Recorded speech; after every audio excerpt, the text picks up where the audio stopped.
Such transcripts are freely available to all members if they so want them. Question number 6.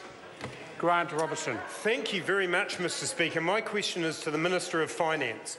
Does he agree with the Prime Minister that bad news about the New Zealand economy is overblown and that while dairy prices are down, 95% of our economy is not involved in that? The Honourable Bill English. Speaker, yes. Supplementary question, Mr Speaker. Supplementary question, Grant Robertson. How does he reconcile his support for the Prime Minister's statement with the following statement also made by the Prime Minister? Quote, "When things are going well on our farms, this flows through into the small towns, the provincial cities and ultimately into our big cities. Conversely, when the primary sector sneezes, the New Zealand economy catches a cold." Honourable Bill English. Well, Mr Speaker, pretty easily actually, there's no doubt that significantly lower dairy prices for longer than expected will have some dampening effect on the economy. But unfortunately for the member, who gives the impression that the dairy industry is about half of the New Zealand economy, he should listen to the Prime Minister, who points out that it is around 5% of GDP. Supplementary question, Mr Speaker. Supplementary question, Grant Robertson. Does he agree with former National Agriculture Minister David Carter, who said, quote, "South Africa has diamonds, Australia has minerals, Saudi Arabia has oil, and in New Zealand we have farms based on pasture. And if so, how does that fit with 95% of the New Zealanders not being affected by plummeting dairy prices?"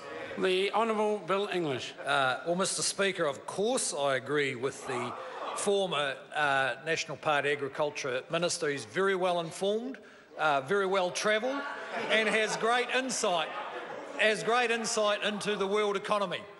But Mr Speaker, even that former member will be aware of the facts, which are that the dairy industry is around, former minister, is around 5% of GDP. And eventually, the finance spokesman for the Labor Party will avail himself of the facts. Supplementary question, Mr Supplementary Speaker. question, Grant Robertson. How can he claim that 95% of New Zealand is not affected by the plummeting dairy price when the 2014-15 payout means, for example, $150 million less in the Whakatane and Kawerau economy, $190 million less in the Otorohanga community, and $150 million less in the Waimate community? Or are concerns in those communities just overblown? The Honourable Bill English. No, Mr Speaker, in those communities and others like Southland and Mid-Canterbury, where there's a concentration of dairy production, of course, are going to be affected by a payout that is likely to be lower than people expected and may stay lower for longer. That's pretty obvious. But at the same time, in each of those regions, for instance, will benefit from a stronger tourist industry, where the drop in the New Zealand in the value of the New Zealand dollar means that tourism is actually doing pretty well. And the member needs to, when he goes to those regions, make sure he understands the breadth of their economies and not just focus on the dairy industry. Supplementary question, Mr Speaker.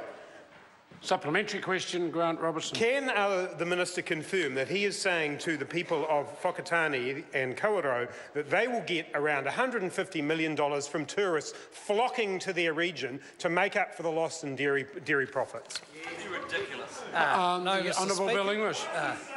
No, Mr Speaker, I didn't say that. I'm simply pointing out to the member that when the dairy industry is less than 20% of exports, and you go to any region of New Zealand which prides itself, as those regions do, on their exporting capacity, he will find that there's other industry which may be balancing off some of the negative impacts of the dairy industry. For instance, in the Bay of Plenty, kiwi fruit is going pretty well. But of course I agree with the member that the lower dairy price will have a significant impact on the dairy farmers and on the servicing industries related to that farming. Supplementary question, Mr Speaker. Order. Supplementary question, Grant Robertson. Is he really dismissing as overblown a 40% drop in dairy prices since March, a forecast of a $3.75 payout for 2015-16, a 20% decline in commodity prices in the year to June, sharply declining public confidence, consumer confidence, business confidence and employment confidence? Or do we just have to rely on his and the Prime Minister's post-holiday vibe to get us through? The Honourable Bill English. Well, Mr Speaker, I can see the member has learned not to use the word crisis, because when Labor says something's a crisis, it always comes right, if it hasn't already. So, Mr Speaker, look, there are certainly risks. There are certainly risks to the economy, from the global economy.